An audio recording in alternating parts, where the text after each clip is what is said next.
very good afternoon, all the participants and our resource person, Professor Pratap Reddy sir. Good afternoon, sir. It's my privilege to introduce Pratap Reddy sir. Sir is not only a professor of University College of Law, but at the same time, he is my teacher also. When we were studying LLB here in Osmania University Law College, sir was teaching us a lot of thoughts for us. And sir, I'm very thankful to you, firstly, for accepting our invitation. And a small brief introduction of Pratap Reddy sir is, sir is a well-known teacher from Osmania University. He completed his BSc, BL and MA from Sri Venkateswara University, Andhra Pradesh. Sir did his Masters from Osmania University with jurisprudence as his specialization and obtained 2 gold medals for securing highest marks in LLM. He did his PhD on the topic socio-economic justice through public interest litigation. Sir started his career as a teacher in 1985 at Sir C.R. Reddy Law College, Eluru. And also he served the Sultan Ulum College of Law, and in 1989 he joined University College of Law and he served in the college in the university up to his retirement, that is 2017. Has served as or the administrative positions like Chairman Board of Studies, Head of the Department, Coordinator for Self-Finance Courses. Sir, area of interest is public interest litigation, human rights, consumer protection laws, juvenile justice, and also jurisprudence, interpretation of law, administrative law, and law of evidence. Sir published more than 20 articles in reputed national and international journals. He has been a resource person for AP Judicial Academy, Murray Channa Reddy Institute of Human Resource Development, Andhra Pradesh Excise Academy, Damodaram Sanjeevayya National Law University, Ambedkar Law University, Tamil Nadu, Andhra University, Nagarjuna University, Kakatiya University, Padmavati Mahila University, and so on. He is a recognized supervisor in the Faculty of Law, and at present he is associated with ICFAI Law School and working as Professor of Law in ICFAI Law School. Today's topic on which sir is going to speak is jurisprudential foundations of legal research, and on behalf of the University College of Law, staff, students, I welcome you, sir, for this session. Now I request Pratap Reddy sir to take over the session, sir. Okay, thank you, madam. Thank you once again for inviting me to have an interaction with a good gathering of law teachers and legal research scholars and others. So, it's our pleasure, sir. It's our pleasure, sir.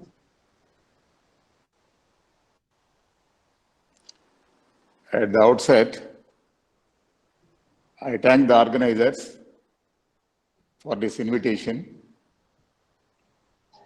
and also for allotting me a topic of my interest and my choice, that is jurisprudential foundations of legal research.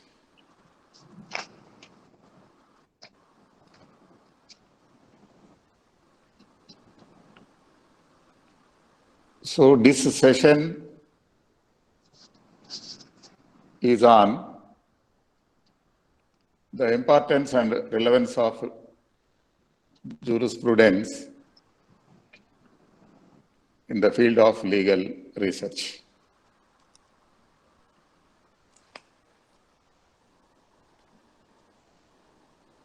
PPTs are prepared only for the purpose of my reference and guidance,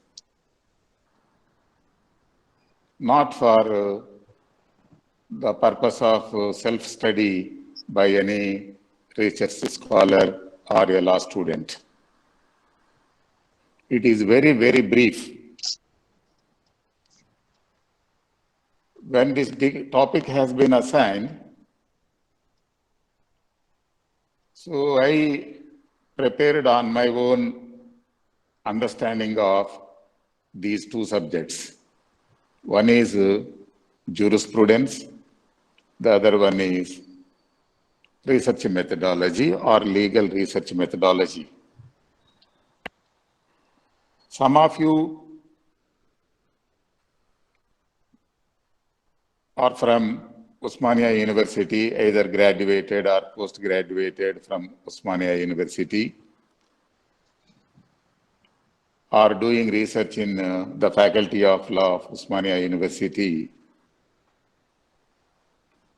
For them, I want to remind the position 2 decades back. In our curriculum of LLM program, there was no compulsory paper on research methodology, no common paper of jurisprudence. Later, one paper was introduced in 2-year LLM program, one common paper, compulsory for all students of LLM, irrespective of their specialization. One paper consisting of both legal theory, that is jurisprudence, and legal research. This was the beginning made long back in Osmania University, teaching legal theory and legal research together in one paper. Because of the heaviness of these two subjects, when I was there as chairperson, Board of Studies in Law at Osmania University, these two papers were delinked. Now I think in the present curriculum of LLM program of Osmania University, both jurisprudence and research methodology are taught as separate papers or separate subjects. They are the two different courses in our academics. But there is a connection between these two disciplines, these two courses. If we are good in jurisprudence, it may not be a difficult process to understand the techniques of legal research. Why? So for that purpose, this session has been arranged by the organizers to identify the relatedness between these two courses and the importance of jurisprudence even for a legal researcher. So with the help and with the guidance of these PPTs, I give a brief introduction to the session, to today's session. All sciences, including jurisprudence, are in reality a culmination of the process of research. To mean, jurisprudence itself is a byproduct of research. Research has been carried on, it was carried on from the inception of human civilization. So with the growth of human relations, lot of research was carried on in the various fields, including law. A lot of research was done in the past their contributions, who were the legal thinkers in the beginning? Theologians, philosophers, and other social scientists. Later on, our jurists also joined the stream. The jurists who are more concerned with law, they also contributed for the development of jurisprudence. Over a period of 25 centuries, many theories were developed, articulated, evolved, or propounded by the various scholars from different disciplines. To take as an example, Aristotle compared roughly 50 types of political systems which existed in those days.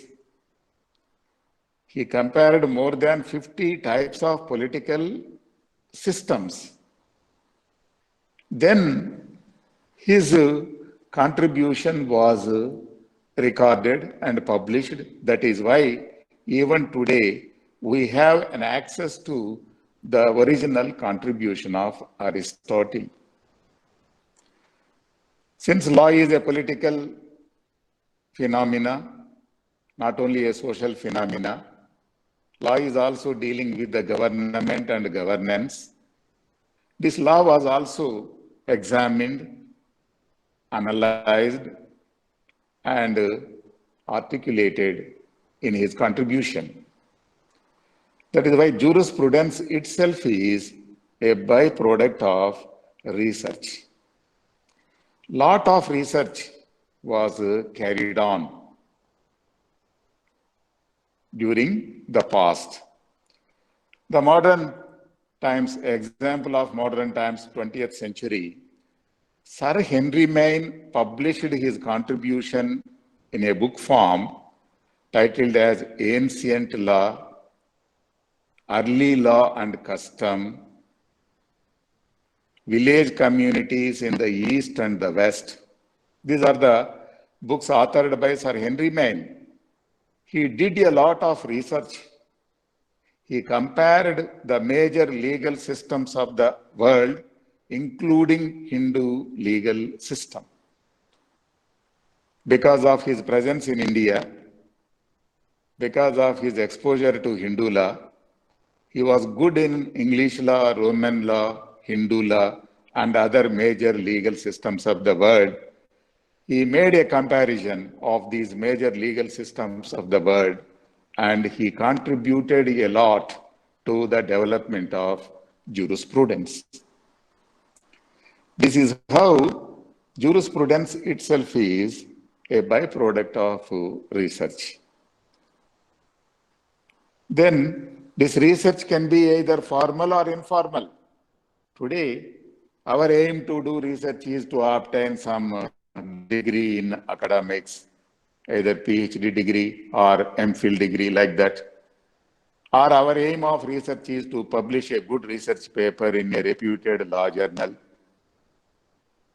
Not only PhD thesis, even publication of a research paper in the reputed law journal, we have to do a research on the given selected topic. Otherwise, we cannot produce a research paper of good quality. You know what are the top law journals in the, I think, internationally, not only in our in our country, but all over the world. What are the top law journals? How to publish an article in a law journal of international repute?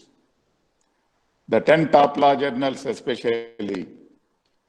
So a research is necessary. So without doing a research, we cannot produce a paper of a quality paper that to publish in a reputed law journal, either at national level or at international level. So therefore, this research can be either formal or informal.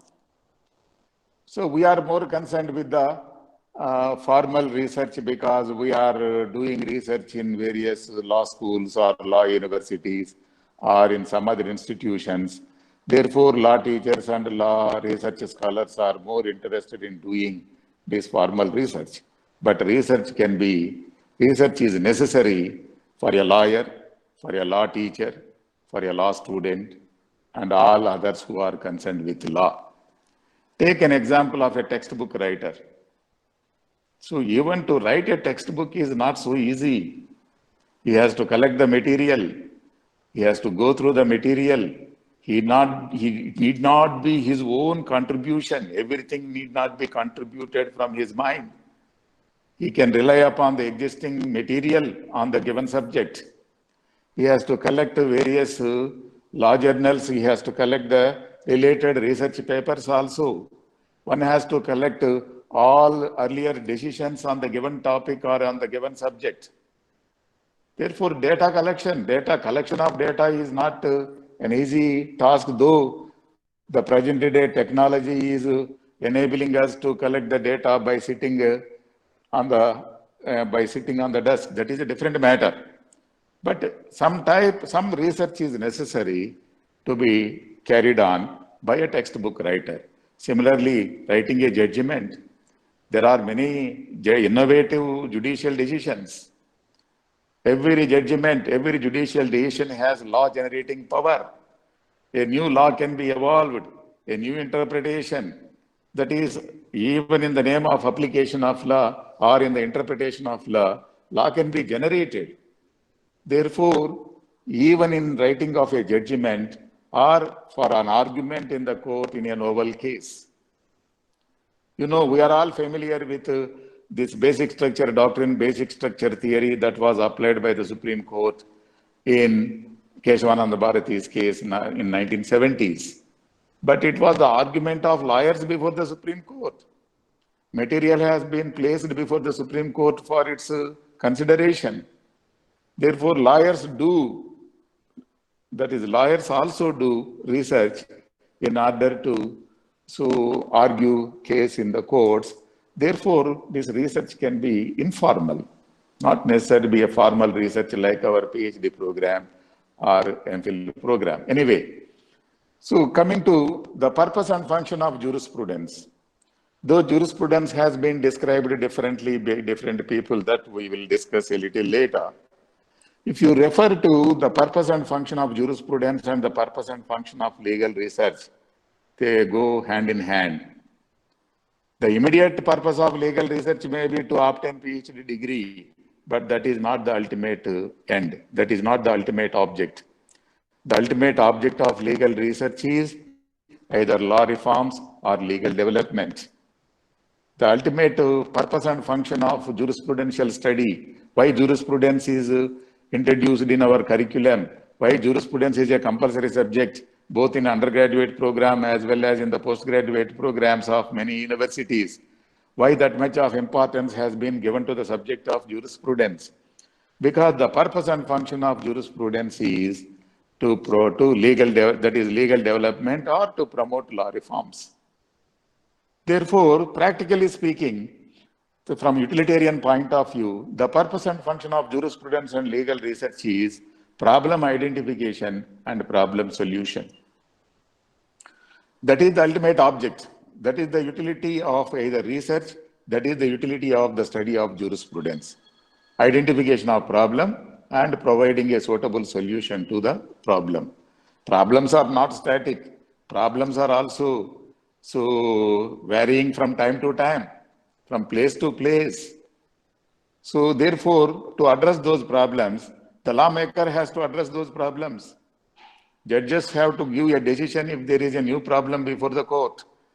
Therefore, legal scholars are working either in the name of legal research or in the name of contribution to jurisprudence to provide possible solution to our problems. Therefore, the study of law is closely connected with legal research.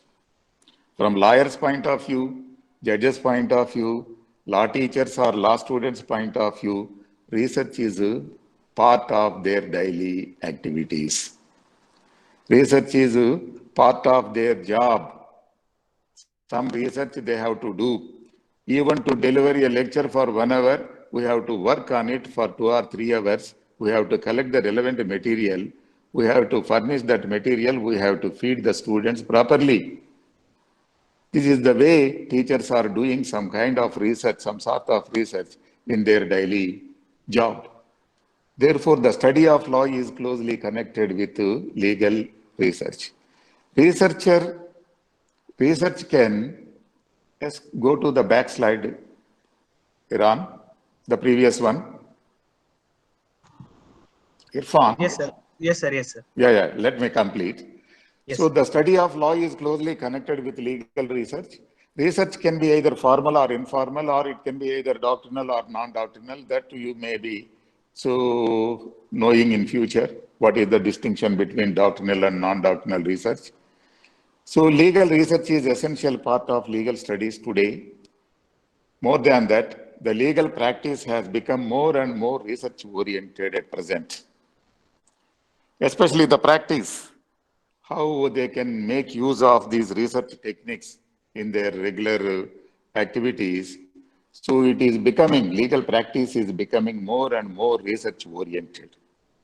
With the help of technology, unfortunately, with the help of technology, so the lawyers and their assistants are doing a lot of research in tabulating or in identifying the relevant legal material, in tabulating all the past decisions, and in locating various legislations. Today, we have an easy access to even foreign decisions and foreign law and the developments that are taking place across the globe. That is the gift of our the latest technology. Even otherwise, research is necessary in order to identify the relevant legal material, the related decisions, not only from our own legal order, even from outside, because our courts follow the cases decided by the English courts, American courts, courts of Australia or Canada, or other common law jurisdictions.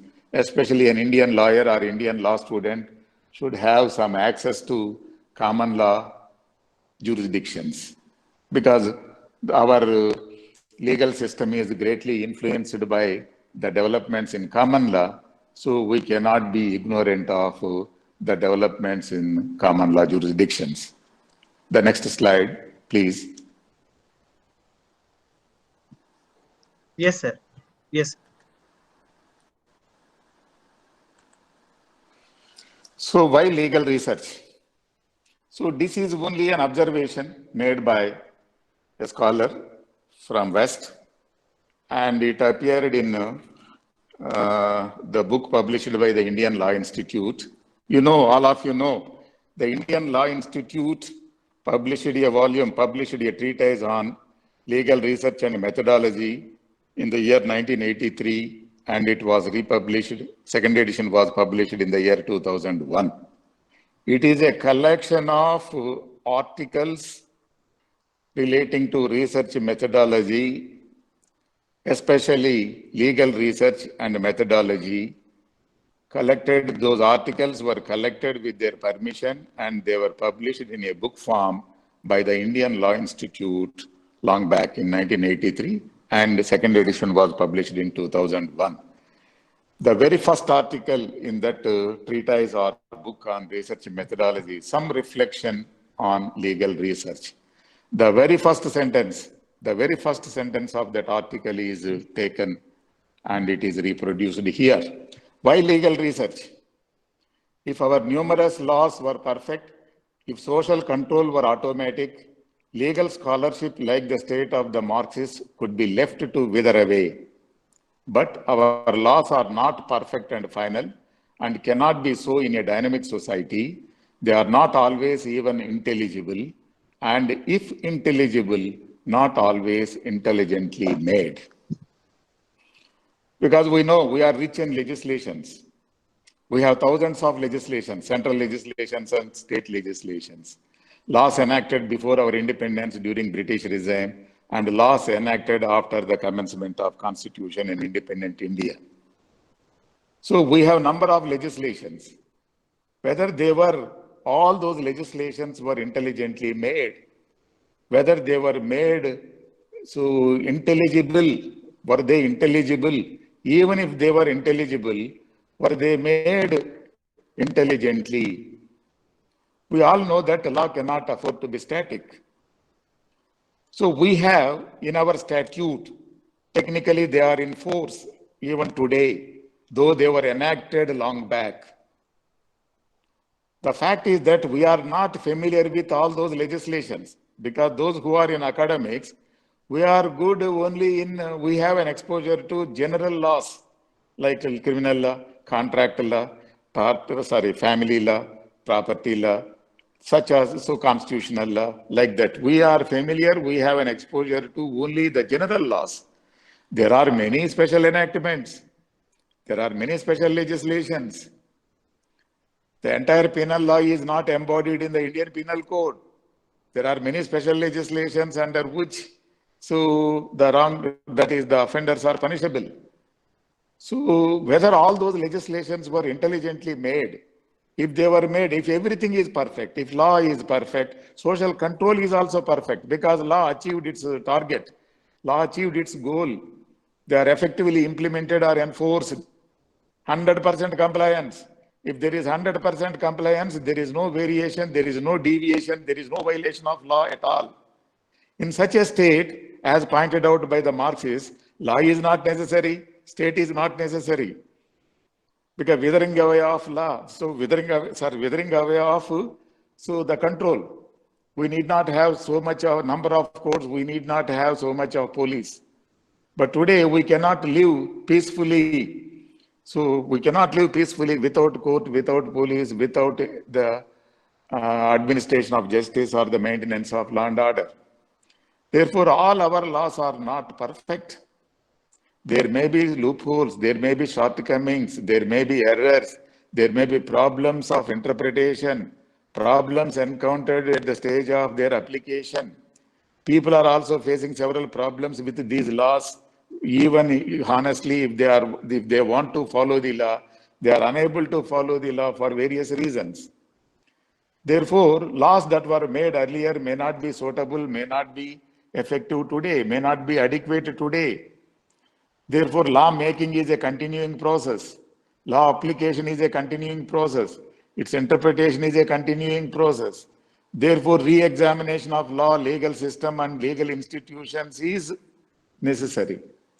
Therefore, legal research is necessary in order to evaluate the existing laws, legal institutions, and the legal system.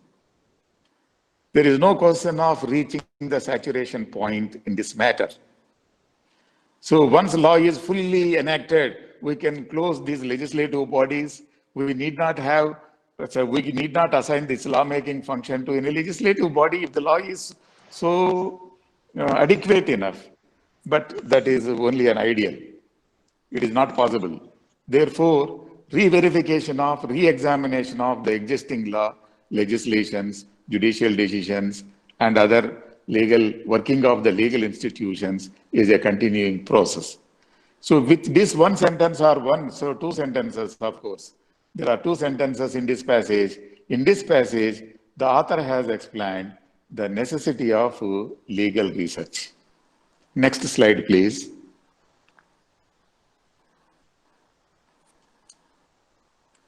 It is not for you because you are all matured people, you are law teachers, law scholars. But generally, to a student of law, we teach what is jurisprudence. Jurisprudence has been described, though it is literally, it means knowledge of law. It has been described as theory of law, philosophy of law, science of law, grammar of law, the eye of law, sociology of law, history of law, politics of law, and the mother of all laws. Why this is different perceptions by different scholars. Jurisprudence has been seen differently by different scholars.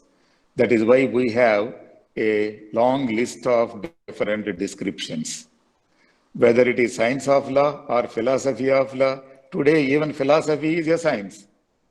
So though it has been characterized as philosophy of law, differently characterized as science of law, it is an emerging science. There is no doubt in it. It is a science of law. It has been described differently by different people from their own standpoint of view. So this is the description of jurisprudence by different scholars from different disciplines. We need not focus on it. It is only a bypassing reference. Next to it. Next slide, please. If you look at the contents of jurisprudence, the contents of the subject of jurisprudence. Jurisprudence is a compulsory subject in our curriculum, we all know. So what we can teach as jurisprudence? What we can teach as jurisprudence? When to teach jurisprudence, it is a controversial issue. Because in conventional law schools or in our, I think, state law universities, so jurisprudence is taught either in the second year of 3-year course or second or third year of the 5-year program, law program. But in some national law schools and private law schools, jurisprudence is taught to the students in the first semester of the 5-year program. Anyway, we are not concerned with it. What are the contents of the subject of jurisprudence? The three major contents, the three major parts of jurisprudence, take any textbook, take the syllabus or take the curriculum. These are the three important components of jurisprudence. One is legal theory, dealing with the nature of law, theories of law, and the various schools of legal thought. Then the second one, sources of law. That is law in the making. What are the sources that contribute material in the lawmaking process? What are the sources from which law is, I think, developed? That aspect has been discussed in jurisprudence. The third part of jurisprudence is dealing with some legal concepts such as rights, duties, obligations, liability, property, ownership, possession, etc. This is what we teach in the subject of jurisprudence. How they are related to our legal research. What is the contribution or the utility of the study of jurisprudence? In what way this jurisprudential knowledge is useful in our legal research? That is our attempt. The next slide, please.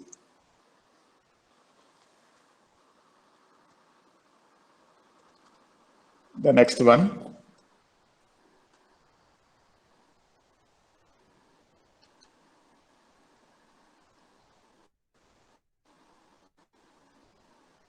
Yes, sir. Now is it visible?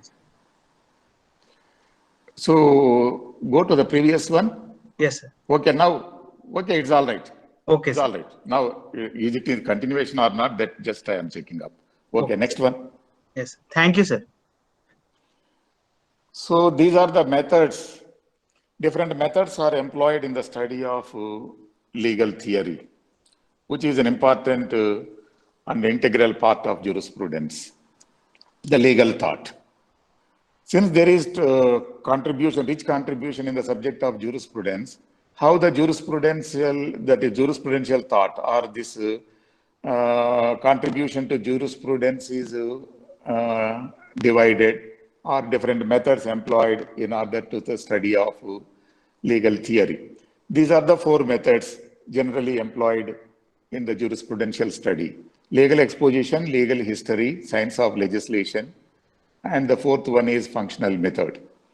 They are so in an easy, the simple way they are explained like that. Legal exposition is nothing but the study of law as it is. Legal history is the study of law as it was. The science of legislation, the study of law as it ought to be. And the fourth one, the functional method, that is the method of studying law as it does. So these are the four methods employed in the study of jurisprudence as a theory of law or philosophy of law. So how these four methods are used in our legal research, I will tell you a little later. Next slide, please. Of course, they are properly explained here. The legal exposition, The purpose of it is to set forth the contents of an actual legal system as existing at any time, whether the past or present. According to this method, if we want to know what the law is, analyze the existing law as it is. Analyze the existing law as it is. That is the method of exposition, the method of analysis. That is what called as legal exposition, which has been the motto of analytical school of jurisprudence. And similarly, legal history.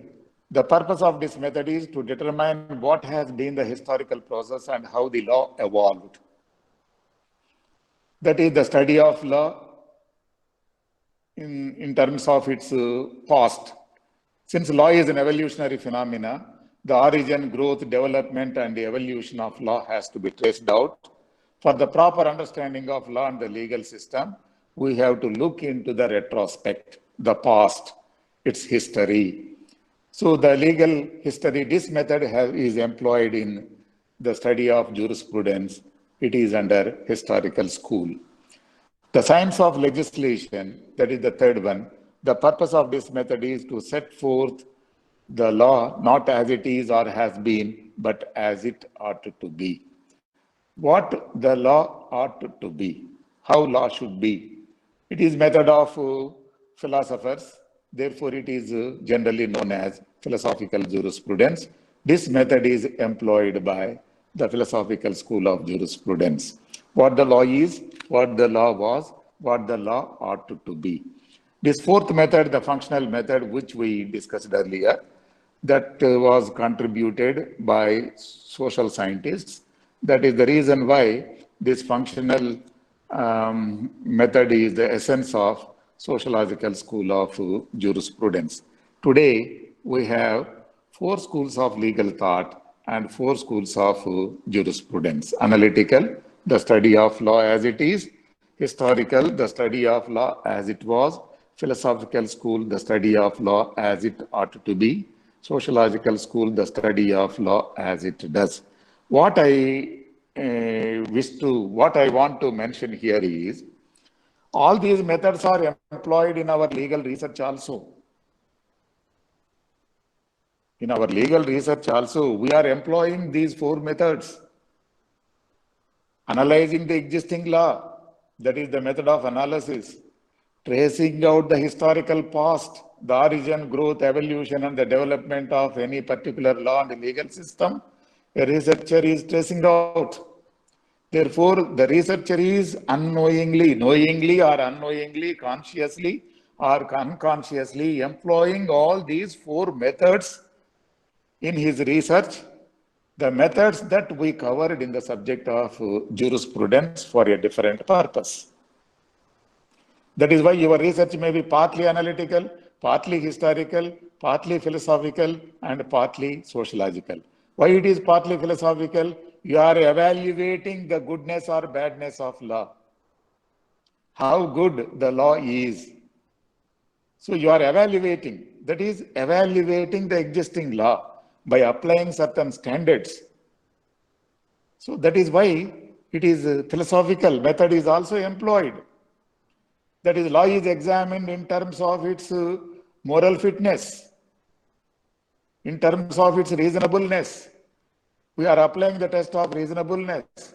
We are applying the test of morality, and we are applying some other extra legal standard in the evaluation of law. That is why we are using all these 4 methods in our legal research, that is analytical, historical, philosophical, and sociological. So that is what I want to, that is correlate this jurisprudential 4 schools of legal thought in our subject of jurisprudence with that of the research methods that are employed in our present day legal research. However, I can emphasize it further a little later. Next slide. Those who are not in favor of this schooling method, those who subscribe to a different method of study, they discuss this jurisprudential contribution under 3 heads. That is law and justice, law and state, law and society. The theories of law and justice, one part. The relation between law and state examined. because today we are living in a politically organized society. We are not living in unorganized society. We are within the clutches of the state. We are under the control of the state. The importance of state and the state control has been recognized recently because of this COVID pandemic. You know, we expect the government to do more. We expect the government to do everything. We are giving more importance to our governmental mechanism. Even in this era of globalization, you know, the barricades that are imposed by the states and governments regarding international travel. So many restrictions are imposed on international travel, though we are living in this era of globalization by the local sovereign states. Therefore, so even in our federation also, state to state movement is restricted. You know the importance of the state in view of these developments. Therefore, land state is examined, land society, the relation between land society, law is examined in terms of social facts. So these are under these three heads, the jurisprudential study is, the jurisprudential literature is accommodated. Land justice, land state, and land society. The next one. Okay. Here comes a problem. Having gone through 4 schools of legal thought, namely analytical school, the study of law as it is, historical school, the study of law as it was, philosophical school, the study of law as it ought to be, and sociological school, the study of law as it does, the study of law in terms of its social functions. Now the problem is conventional jurisprudence revolved around the relation between law and morality. The conventional jurisprudence revolved around the relation between law and morality. It is in this context, so analytical school and philosophical school were the competitors.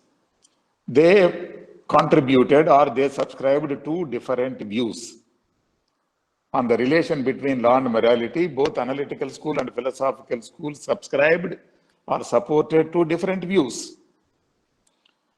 Whereas in 20th century legal development, the sociological school of jurisprudence emerged. The sociological school of jurisprudence concentrated on the relation between law and society. Law is examined, law is understood, law is analyzed, law is applied in the light of social facts, in the light of social conditions. Law is regarded as a social phenomenon. Therefore, law cannot be separated from social facts. Law cannot be separated from other social sciences. This is what the impact of sociological jurisprudence on legal education. Even in our legal education, there is 5-year law program in which generally most of the law schools offer 5-year law program along with social sciences, in combination with social sciences. The study of law along with social sciences, especially economics, political science, and sociology. These are the 3 important social science subjects having some bearing effect on law and the legal system. That is why knowledge of social sciences, especially knowledge of economics, knowledge of political science, and knowledge of working knowledge of sociology is useful for a lawyer, for a law student, for an adjudicator.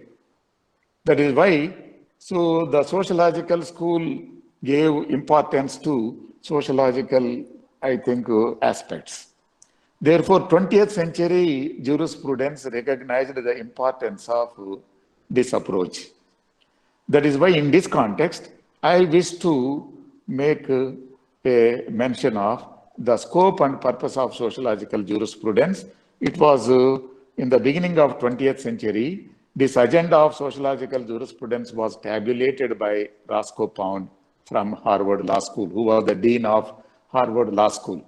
A brief reference to these 8 points program of sociological school. The study of law in action. That is a study of the actual social effects of legal institutions, legal precepts, and legal.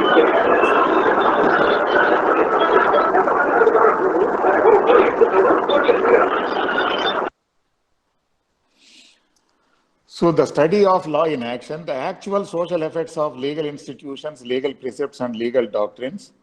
That is the study of law in action as distinct from law in the books.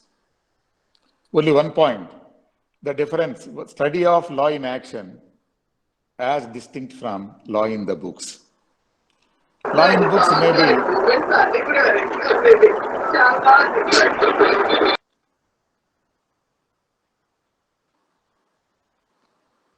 So this is, though it is a theoretical controversy as to the study of law in action and the study of law in the books, in legal research also, it has its impact. The study of law in books, that is research in law, and the study of law in action, that is looking into the social effect of law. How this law is effective, to what extent this law is, I think, achieving the object for which it was enacted. To what extent this law has fulfilled its social functions. To what extent this law is regulating human relations. If the law is a regulator of human behavior, to what extent this law is successful in regulating human relations or human behavior, to what extent this law is successful in maintaining social order or in getting social control. Therefore, law in action, law in books, these are the two different aspects. That is why the agenda of Sociological School of Jurisprudence is the study of law in action rather than the study of law in books. So sociological study as a basis for law making. Sociological study means the data has to be collected. The social and economic data, social facts has to be collected by the researcher so that a better law making. If law is made by sitting in the chamber, by sitting in a closed walls, by sitting in a closed room, so such a law may be successful, may not be successful. To make law effective, that is to secure, I think, a better compliance, the lawmaker, that is, should have a sociological study. That is, a sociological study, socio-legal study is a precondition for lawmaking in order to make an effective law, in order to make law functionally effective. Then sociological study as a basis for effective law enforcement. Then the study of juridical methods. Number of techniques and strategies and variety of doctrines, maxims applied by the courts, evolved by the courts from case to case, from time to time. All those techniques and methods or doctrines employed or used by the judiciary in deciding the various disputes, they must also be examined from sociological point of view. Then the next slide. A sociological legal history, even history of law, the history of legal institutions must also be understood in the light of the then existing social conditions. Therefore, law which was made earlier, law which was there in BC time, law which was there in 10th or 11th century, law which was there in 19th century or 18th century, it must be examined and it must be understood in the light of the then existing social conditions. This is what called as a sociological legal history. Then the study with a view to the individualization of justice. That a just and reasonable solution in each individual case. This is also one important program, that is one important aspect of sociological jurisprudence. Not the same medicine for all diseases. Not the same medicine for, not the same treatment for all diseases. Not the same treatment for all patients. Disease being the same, patient condition may be different. Therefore, medicine, the dosage of medicine has to be prescribed by the doctor depending upon the condition of a patient. So not the same medicine for all diseases, not the same treatment for all patients, disease being the same. This is what the sociological school says, individualized justice. What is this individualization of justice? Just and reasonable solution in each individual case. Each individual case has to be examined, it has to be analyzed, and it has to be decided in the light of the existing social, economic, and other factors. That is what the study with a view to the individualization of justice, an important, I think, agenda of sociological jurisprudence. The next one, it is not that much important. Establishment of ministries of justice in common law countries for the purpose of law reforms.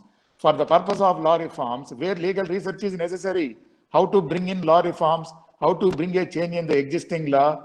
So there must be a legal research, there must be a research. Why law has failed? What are the factors responsible for the failure of any law and the legal system? A study is required. Lot of research is required. Therefore, a separate Ministry of Justice is necessary in all other common law countries for the purpose of law reforms. This is what the suggestion made by the sociological jurists. Why this suggestion made by sociological jurists in their program, in their agenda? In common law jurisdictions, especially in England, in those days, in the beginning of 20th century, their law was within the jurisdiction of Ministry of Home. You know, Ministry of Home. Generally, police people are under the control of the Ministry of Home, not the courts. At one point of time, even courts, judicial bodies were also under the control of the Ministry of Home. Because internal affairs, Ministry of Home and Defense, the two important portfolios in any government. So therefore, Home Ministry, courts were under the control of Home Ministry. Lawmaking process was also under the control of, under the jurisdiction of Home Ministry. Therefore, a suggestion was made in the beginning of 20th century to separate this Department of Law from the Department of Home, so that there can be a legal research, there can be law reforms. For any law reform, there must be a legal research. Therefore, some socio-legal studies can be carried on by the researchers under the control or under the guidance of the Ministry of Law and Justice. That was the suggestion. Today, at present, not only in India, in other common law jurisdictions also, there are separate ministries for law and lawmaking. Then the last point in their agenda, the end of juristic study is to make effort more effective in achieving the purpose of law. The end of this study, that is the end of this sociological study, is to make effort more effective in achieving the purposes of law. In other words, to make this law functionally effective. Therefore, the purpose and function of jurisprudential study is to make this legal system functionally effective. In this context, the legal research is playing an important role. In this agenda only, we have seen 8 points: sociological study for lawmaking, sociological study for effective law enforcement, sociological study of juridical methods, sociological study of the legal history. So every time sociological study or socio-legal study. What is this sociological study? The modern name of sociological jurisprudence is socio-legal study. Today, we have centers for socio-legal studies. We have centers for socio-legal studies. Even in Oxford University also, there is a separate center for socio-legal study. In our JNU also, there are separate centers for studies in public law. That is why separate centers are established for the purpose of having more focus on the research. So the research is necessary. Sociological research or socio-legal study is necessary to make this law and legal system functionally effective. That is what the outcome of or the program of sociological jurisprudence. This program, which was given in the year 1911 or 1912, holds good even today, because we are not, I think we are lagging in the quality of legal research. There is no funding for legal research also. There is no much funding for legal research. There is no quality in legal research. Therefore, the contribution of legal researchers is not reaching the targeted people. So these research reports which are there in our law libraries earlier, now available online also. So however, the outcome of this research is not reaching the target, that reaching the targeted people. It has to reach the lawmakers, it has to reach the lawyers and law adjudicators. So that is the reason why. So there must be focus on legal research according to the contention of sociological school of jurisprudence. Next slide, please. Now we are correlating the methods that we discussed hitherto can easily be related to the legal research. This is an article in our book published by Indian Law Institute, authored by P.M. Bakshi. P.M. Bakshi focused on research methods for law reforms. Any study, any jurisprudential study or legal research is only for the purpose of bringing a development, some change in the existing law. Some development must always be from imperfection to perfection. From imperfection to perfection. So therefore, from uncodified law to codified law, we are moving from uncodified law to codified law. We are moving from imperfection to perfection. How to attain, I think, absolute perfection? Getting absolute perfection is an ideal. Therefore, we have to work out the details for the purpose of bringing a change in the existing law and legal system in order to have a better alternative. Therefore, what are the research methods that can be employed for law reforms? These are the 5 methods enumerated by or tabulated by P.M. Bakshi in his article, which was published in the book of Indian Law Institute. Historical method, analytical method, comparative method, statistical method, and critical method. So, hitherto we discussed already historical method and analytical method. What is this analytical method? What is the purpose of this analysis? So even for the purpose of law reform, the existing law must be analyzed. The existing law must be analyzed in order to identify what are those provisions. What are the provisions that are already there in our statute book? What are the legislations? What are the judicial decisions thereon?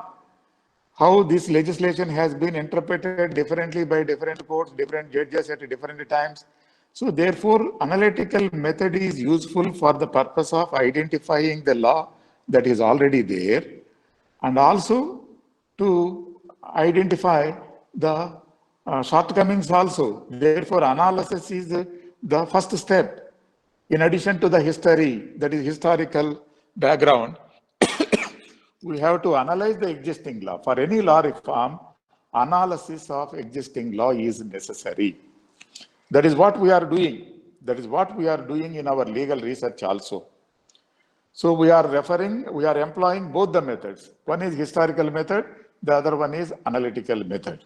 We discussed already in jurisprudential study itself, there is a reference to these 2 methods, legal exposition and legal history. These 2 methods are equally good in our legal research. So that is then comparative method. Why this comparison? What is this comparison? How one law can be compared with other law, other laws. Other laws means laws of other legal, I think, other countries. So what is this comparison? In what way comparison is useful in legal research? What has to be compared? If it is Indian law, if it is Indian legal research, that is researcher is taking only Indian law for the subject of his research. It has to be compared with what legal system? Should it be compared with all legal systems of the world? Then it is humanly impossible. Humanly impossible means it is time consuming and it is expensive also. Expensive in the sense, it is not necessary to visit all countries and all courts in the world. We can have the relevant material online. That is a different matter. But comparison means selective. That is why in any if comparative method is employed, 2 things. What has to be compared? The legal researcher must be clear on what has to be compared. And comparison with what law? Comparison with what legal system? Selective. This selection must also be rational. Generally, Indian law can be compared with the law of other common law jurisdictions, such as English law, sometimes American law, or if it is constitutional law, generally we compare it with UK, the position in UK, the position in the United States. Though in UK there is no written constitution, but we refer to constitutional conventions and constitutional law in England also, though it is unwritten constitution. So then we will compare with American constitution, comparing with the constitution of Australia, constitution of Canada, and some other constitutions of the common law jurisdiction generally. Similarly, this comparison must be selective and limited. That is what the researcher has to do. So what has to be compared? Why comparison? The importance of this comparative method, and limited comparison, not comparing the Indian law with that of all laws of the world, laws of all other countries in the world. It is not, I think, humanly possible. Then the statistical method. Here comes the field study, data has to be collected. The available data or the collected data has to be tabulated, in which the statistical methods are employed. So different statistical methods are employed for the purpose of analysis of data and in order to draw certain conclusions out of the data collected by the researcher. Because when the purpose of research is for bringing any law reform, even statistical methods can also be employed for tabulation of data in order to draw certain inferences from the data that has been collected by the researcher. Then critical method. Critical method is a little bit more than the mere analysis. So mere analysis, what is the existing law, what are the provisions of the particular enactment, that is analytical, that study is analytical in nature. Critical method is employed in order to identify the defects, loopholes, errors, or shortcomings in order to provide a solution to those shortcomings or defects, if any. Critical in the sense like a criticism. Criticism is also an equally important. Every thesis has its antithesis. Every theory is not free from criticism. So therefore, critical method is employed by the researchers in order to find out, in order to identify the defects, loopholes, shortcomings, or errors, if any. That is why critical method is an advanced method of analytical. Not mere analysis, not mere description or narration. So it is critical, approach is somewhat critical for the purpose of identifying the problems and to provide a possible solution to those problems. These are the 5 methods tabulated by P.M. Bakshi, which can be employed by the researcher to bring or to initiate law reforms. Next one. Here it is in this context. We again, it is not total deviation, but in order to integrate the subject of jurisprudence with the subject of research methodology, only one example has been selected by. It is my personal choice. This selection may be arbitrary. However, this is the example that I selected for the purpose of explaining the correlation between legal theory, that is jurisprudential thought, and the legal research. Generally, the legal researchers are more familiar with this classification, doctrinal and non-doctrinal. I have no idea about other disciplines, other social sciences, but in legal research, we often use these 2 types of research, doctrinal research and non-doctrinal research. Most of us, that is, we are methodically ignorant of what we know. We know something about these 2 methods. What is doctrinal method? What is non-doctrinal? So in order to establish the correlation between legal theory and legal research, I take this table of comparison or showing the differences between doctrinal research and non-doctrinal research. Easy to follow. For the beginners also, it is easy to follow.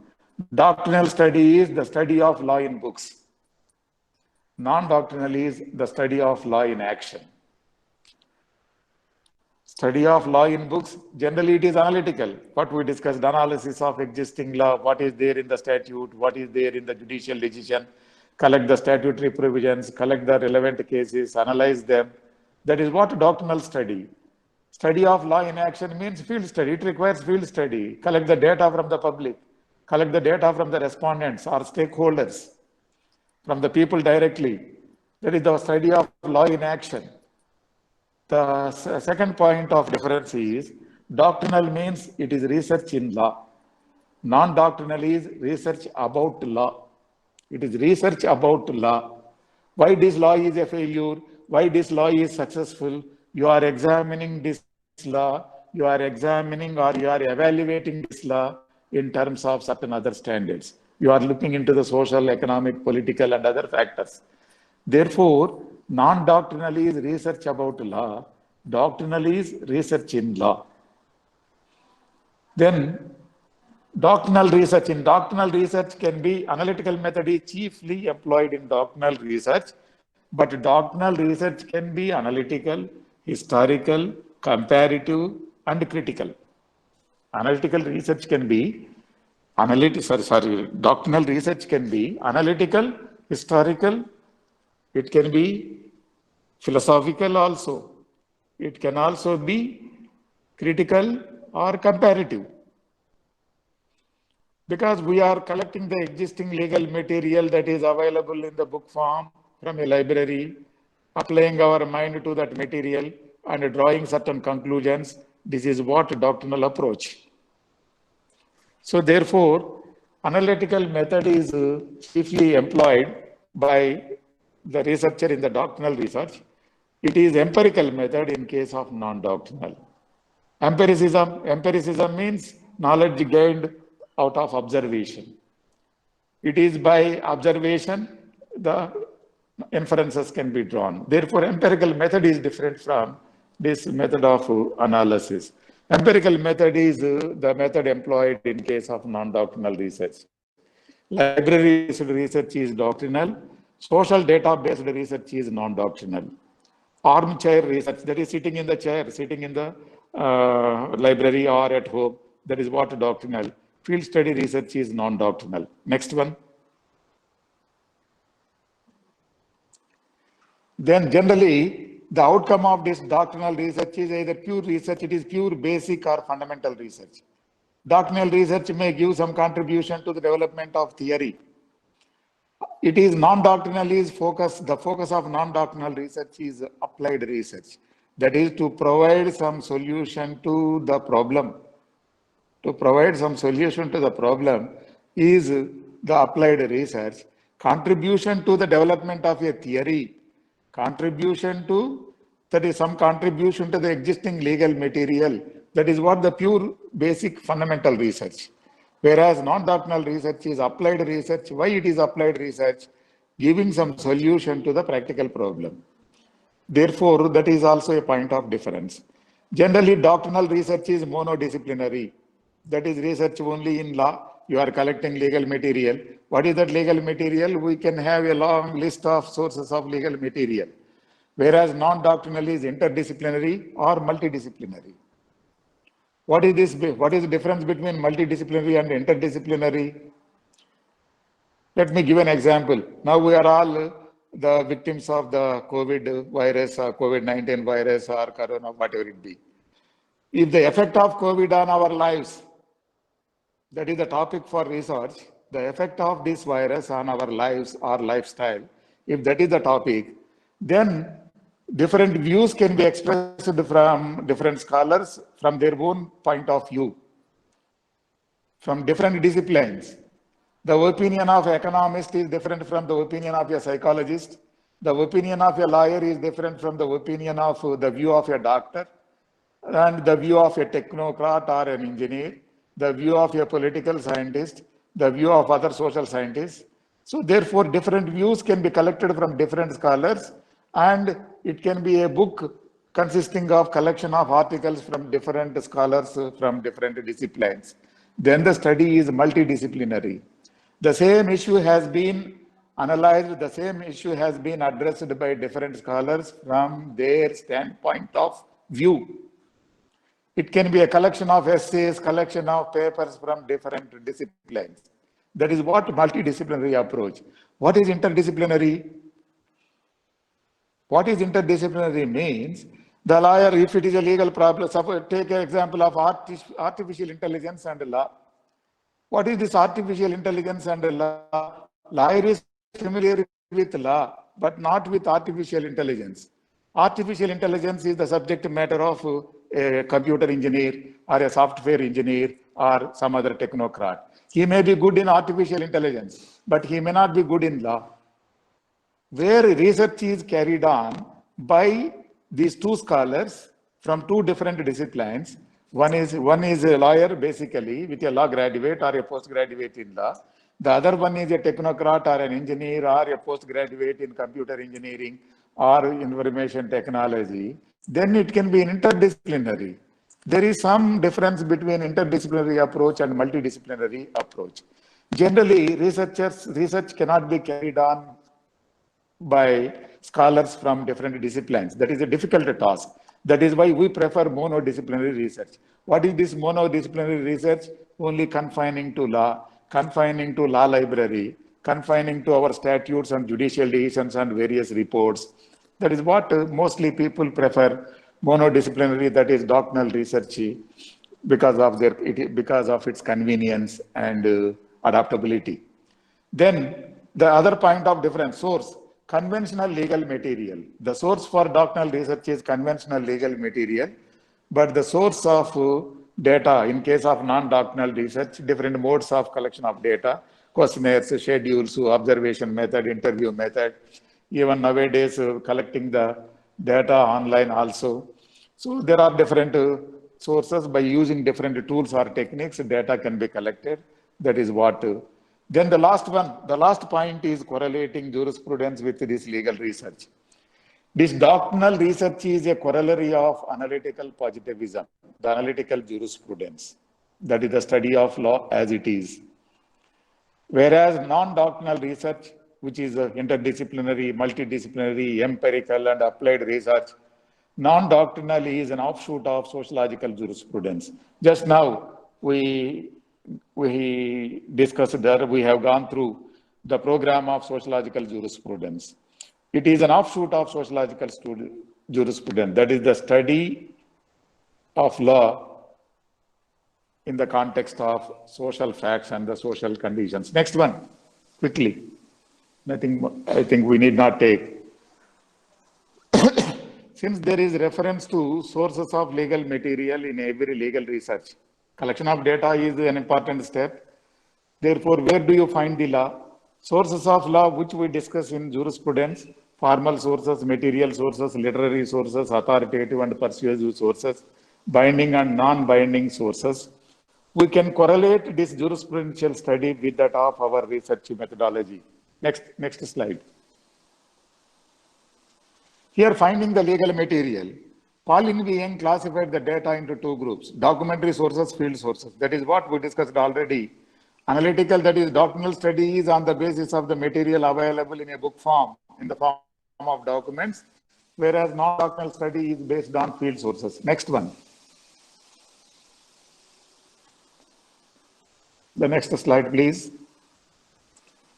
So far as legal material is concerned, there are three sources. There are three different types of material. Statutory material, that is law enacted by the legislatures.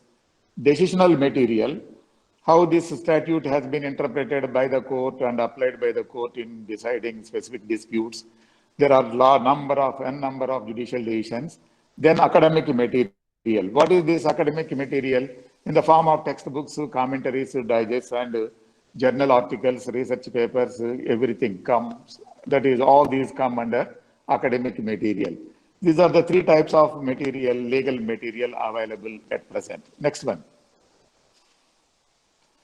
Then the documentary sources of legal material enumerated, mere enumeration, the constitution, if it is India, the constitution, central legislation, state legislation, subordinate legislations. You know, if there are thousands of enactments, there are millions of rules in the form of delegated legislation.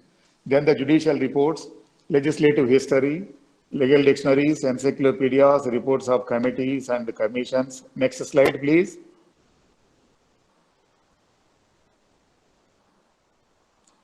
Commentaries, digests, journals, periodicals, research reports, monographs, anthologies, textbooks, administrative proceedings, because some law is in the form of orders made by the administration. You know, GOs, different types of GOs. All GOs are not legislative in character. There are some administrative orders also. Therefore, administrative proceedings are also one documentary source. Then all public and private documents, even private documents can also be collected for the purpose of research. Then bibliographies. These are the various sources from which legal material can be collected by a researcher. Next one. In research methodology, generally we classify the legal material into two types, primary sources and secondary sources. Primary sources are sources in which law is stated. Primary sources are the sources where law is stated. Law is stated in the form of constitution. Law is stated by the legislature in the statute, acts and enactments. Law is stated in the ordinance. Law is stated in the form of rules, regulations, orders, bylaws.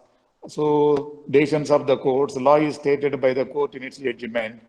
Even administrative proceedings, conventions, treaties and protocols at international level. They are all primary sources. Therefore, legal material can be collected from primary sources. Next one.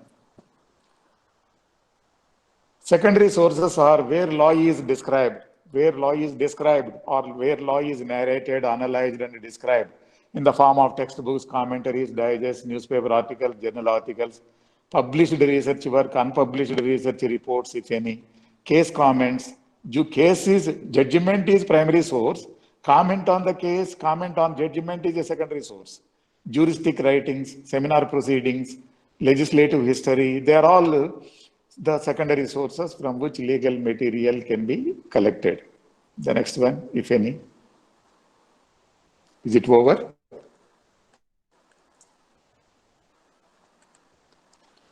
So these examples are taken, especially these examples are given as illustrations in order to correlate this jurisprudential study, jurisprudential literature with legal research. Though these are the two different courses, there is a relation between these two courses. There is an interconnection between these two. For that purpose only, I took the example of the differences between doctrinal research and non-doctrinal research. The other one is the sources of law. Sources of law discussed in jurisprudence. Sources of law again discussed. Sources of law means finding the legal material. Collection of data, which is an important step in the process of legal research. So the last item, not the least, which is not mentioned in this PPT, is jurymetrics. What is jurymetrics? Application of scientific methods to provide solutions to legal problems. How scientific methods are employed and applied in order to provide solution to our legal problems, that is called as jurymetrics. Now, even artificial jurymetrics initially used for the purpose of predicting the judgment in advance. Now, in the West, there are law firms and centers for the purpose of prediction of the judgment in advance. Client can go to that center. He can submit the material there. He can submit the documents. He can furnish the necessary information. Then they will predict the outcome. They will predict the judgment. They will predict the judgment by analyzing the documents, by analyzing the entire information furnished by the client. Even it is seen in the, seen in online material. Artificial intelligence is also used for the purpose of analysis of those documents and for the purpose of prediction of the judgment. So this is how the technology has been given an important place in the legal practice nowadays. So the technology is important, use of technology is equally important in legal research also. So the jury metrics is an emerging area where the document, if you feed the document, there are programs like that. Errors will be shown by the computer, like our grammatical mistakes shown in our, typing. So grammatical mistakes are, if there is any doubtful provision in the document, so it will come with underlying, red underlying line. That is how the technology used for the purpose of improving the legal, that is enabling the legal practice. There is rich material in, nowadays on the use of technology in legal practice, which I did not touch upon because of the time. Right. Sir, we have a question from the participant. Is qualitative method of research ideal for socio-legal research? Qualitative. Yes, sir. Even socio-legal research can also be qualitative, not necessarily be quantitative always. Even qualitative techniques can also be, employed. Yes, sir. In the evaluation process, the data that is, we are collecting the data empirically. That empirical data, out of the empirical data, we can have a qualitative assessment. Yes, sir. Everything need not be in the form of numbers. Everything need not be in the form of numbers. Data does not mean only numerical figures. We collect the data in any form. We collect the data in any, the content analysis. As an example, content analysis. Yes, What sir. is this content analysis? So we have the material before us. We Yes, have sir. the content. So content is read and understood, analyzed, and certain inferences can be drawn. Yes, sir. So the newspapers are there, number of newspapers, newspaper information is available. We collect all those newspapers, all this information, but we can analyze this information and we can draw certain inferences. It's possible. Qualitative research is possible even in case of empirical studies, socio-legal studies. Sir, we have another question Generally from... in interview. Yes, sir. Yes. Another question from Krishna Reddy. What is the question? Sir, which method, whether non-doctrinal or doctrinal, is superior with to legal research point because of view? the problem, that is why, especially in legal research, it is dichotomy. I think in all other studies, I have no idea, but in legal research, is it doctrinal or non-doctrinal, which is superior? Why non-doctrinal research is encouraged by the research institutions? Undoubtedly, it is data-based. Original data is collected. If it is doctrinal, you are relying upon the data that has been collected by another for some other purpose. Even if we can use the existing data also in doctrinal studies, if it is non-doctrinal study, directly the data is collected from the respondents and we have first-hand information. That is the advantage in non-doctrinal research. For any non-doctrinal research, a doctrinal research is a precondition. First of all, you have to analyze the existing law, existing judicial decisions and its historical background. We must trace out the historical background. We have to analyze the existing law and decisions thereon. Therefore, in every non-doctrinal research, the first step is doctrinal. Therefore, a good foundation in doctrinal research is necessary for carrying on any non-doctrinal research. Because in public law jurisdictions, especially in public law jurisdictions, doctrinal research did contribute to material for legal developments. So therefore, we can't say, especially in legal research, we can't jump to a conclusion that non-doctrinal research is always superior. Why the people are not interested, not evincing interest in non-doctrinal research? It is expensive, it is time consuming, and technical support is necessary. These are all the limitations. These are all the, problems involved in non-doctrinal research. That is why majority of the research scholars prefer doctrinal method instead of collecting the original data. Sir, one last question, sir. The Yes. question is from Subhash.